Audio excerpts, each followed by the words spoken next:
ये जो असफलता के बाद भी लोगों में एक होप होती है, वो और बहुत सारे लोगों ने यही कहा, कोई बात नहीं, इस बार नहीं हुआ, अगली बार होगा, नहीं भी होगा तो दुनिया चलेगी।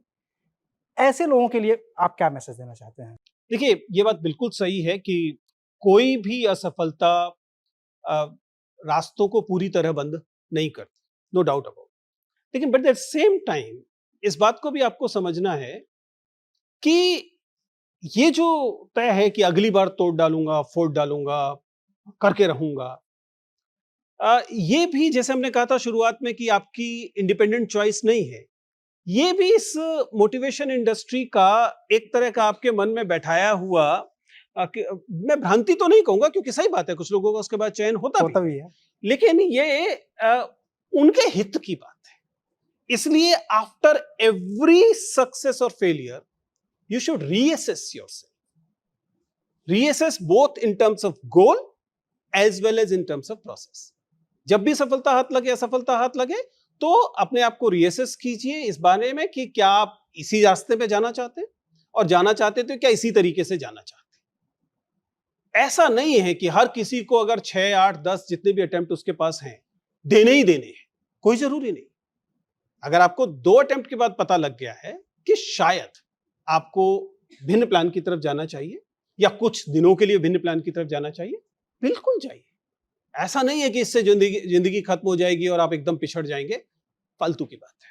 मैं जब आपको सुनता हूँ लगातार, आपके वीडियोज़ भी देखता हूँ, तो आप उसमें बार-बार जो इंटरव्यू का जब ज़िक्र आता है आईएएस के, तो आप उसमें कहते हैं कि ज्ञान तो हम परख चुके हैं।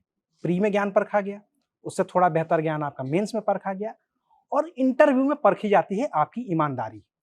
आप अपने अपने प्रति, खासतौर से अपने प्रति कितने ईमानदार हैं।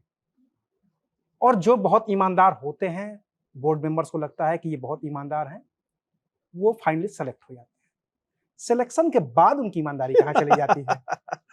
आ, क्योंकि आपका मेरे पास ऐसे उदाहरण हैं, जो अपने बैच के टॉपर आईएएस रहे हैं और इस देश का जो सबसे बड़ा घोटाला हुआ है, उसमें भी सबसे बड़े टॉपर वही रहे हैं।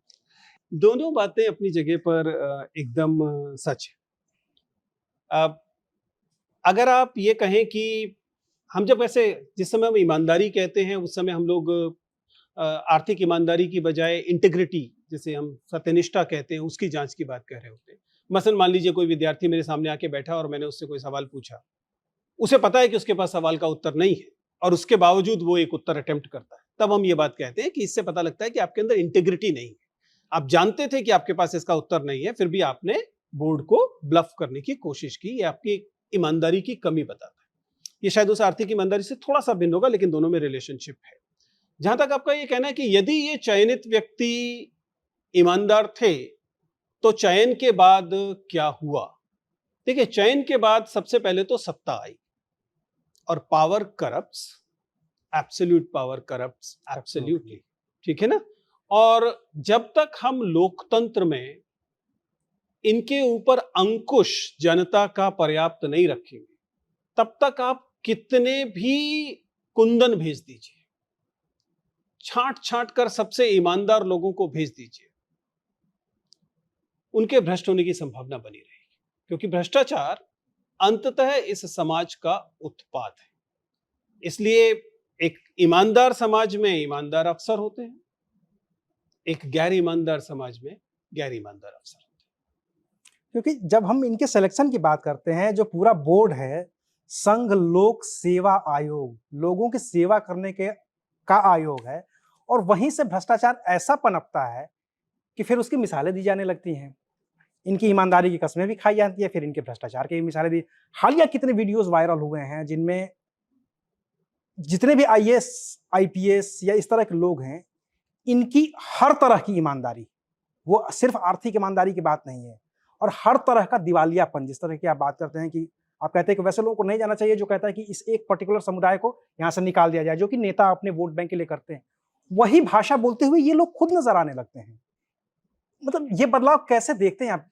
हैं। देखिए, मैं कभी भी समाज में बदलाव के लिए नौकरशाही की तरफ देखना पड़े, ऐसा दुर्भाग्यशाली दिन इस देश के लिए कभी नहीं चाहूंगा। समाज में बदलाव के लिए हम नौकरशाही की तरफ नहीं, जनता की तरफ देखते हैं।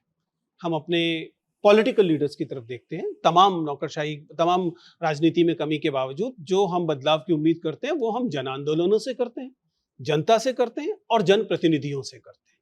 मुझे नहीं लगता कि इस देश को ऐसा बुरा दिन देखना चाहिए कि वो सोचे कि नौकरशाहों की ईमानदारी पर हम आश्रित रहेंगे। उन पर तो हमें जनता के अंकुश की जरूरत है।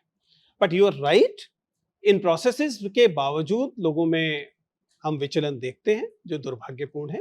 लेकिन यह भी सही है कि नौकरशाही को अलग से क्यों पिन पॉइंट करें।